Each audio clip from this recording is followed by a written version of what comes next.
Supreme court serious. రాజ్యాంగ పదవిలో ఉండి లడ్డూ విషయంలో బాధ్యతారహితంగా ఎలా వ్యవహరించారు? సీఎం చంద్రబాబును సూటిగా ప్రశ్నించిన supreme court. In this case, main allegation is committed some financial irregularities. A case has been foisted against him. September 18వ తేదీన ప్రపంచవ్యాప్తంగా పేరు పొందిన పవిత్ర స్థలం తిరుమల లడ్డూ కల్తీ జరిగిందని ఏపీ కూటమి ప్రభుత్వం బహిర్గతంగా ప్రజలకు వివరించిన సంగతి తెలిసిందే. ఈ నేపథ్యంలో ఈ వార్త విన్న తెలుగు ప్రజలే కాదు, ప్రపంచవ్యాప్తంగా ఉన్న హిందూ భక్తుల మనోభావాలు ఒక్కసారిగా కల్తీ చెందాయి. చాలా చోట్ల తీవ్ర ఆగ్రహ జ్వాలలు రేగాయి. పవిత్ర స్థలాన్ని అపవిత్రం చేశారంటూ మండిపడ్డారు. ఈ అంశంపై అధికార పక్షంతో పాటు ప్రతిపక్ష నేతలు మరికొందరు సుప్రీంకోర్టులో లడ్డూ కల్తీ విషయంపై పిటిషన్ దాఖలు చేశారు. ఈ పిటిషన్ను సీరియస్గా స్వీకరించిన సుప్రీం ధర్మాసనం పలు కీలక ప్రశ్నలు సంధించింది. లడ్డూ తయారీకి ఉపయోగించిన నెయ్యిలో జంతు కొవ్వు ఉందని చెప్పేందుకు ముఖ్యమంత్రి వద్ద ఏమైనా ఆధారాలున్నాయా అని ప్రశ్నించింది.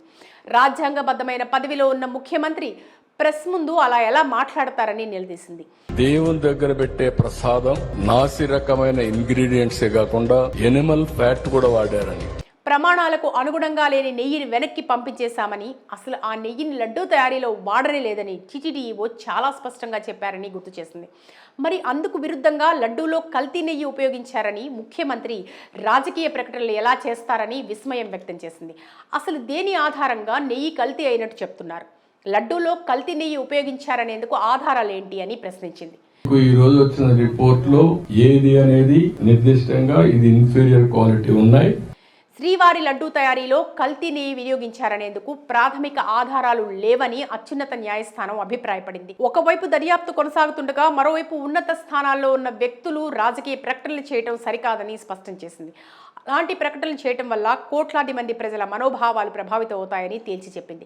కనీసం దేవుడినైనా రాజకీయాలకు దూరంగా ఉంచండి అని సీఎం చంద్రబాబు తదితరులను దృష్టిలో పెట్టుకుని ఘాటు వ్యాఖ్యలు చేసింది. ఇక నెయ్యి కల్తీ జరిగిందంటూ రిపోర్ట్ ఇచ్చిన national dairy development board NDB తన నివేదిక తప్పు కావచ్చని స్పష్టంగా పేర్కొందని ప్రస్తావించింది. నెయ్యి కల్తీ జరిగిందన్న విషయం ప్రజల్లోకి వెళ్ళింది కానీ తన నివేదికలో తప్పులు ఉండొచ్చని ఎన్డీడీబీఏ స్వయంగా చెప్పిన విషయాన్ని ప్రజల్లోకి వెళ్లే పరిస్థితి లేదని వ్యాఖ్యానించింది. నెయ్యిని ప్రత్యేకంగా ఎన్డీడీబీ ల్యాబ్ పంపిస్తే పంది మాంసం ఉందని, బీఫ్ ఫ్యాట్ ఉందని రిపోర్ట్ లో వచ్చింది. కల్తీపై ఎన్డీబీ ఇచ్చిన నివేదికపై సెకండ్ ఒపీనియన్, రెండో అభిప్రాయం ఎందుకు తీసుకోలేదని టీటీడీని ప్రశ్నించింది. ఎన్డీబీ ఒక్కటే అత్యున్నత ల్యాబ్ కాదని, దేశంలో పేరు మోసిన ల్యాబ్లు ఎన్నో ఉన్నాయని టీటీడీకి గుర్తు చేసింది. ఎన్డీబీ నివేదికలో స్పష్టత లోపించిందని, నెయ్యి కల్తీ వ్యవహారంపై దర్యాప్తు జరగాల్సిందేనని సుప్రీంకోర్టు ప్రాథమికంగా అభిప్రాయపడింది.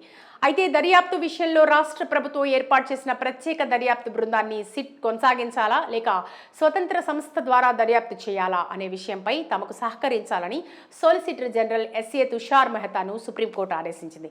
దీనిపై తదుపరి విచారణను అక్టోబర్ 3వ తేదీకి వాయిదా వేసింది.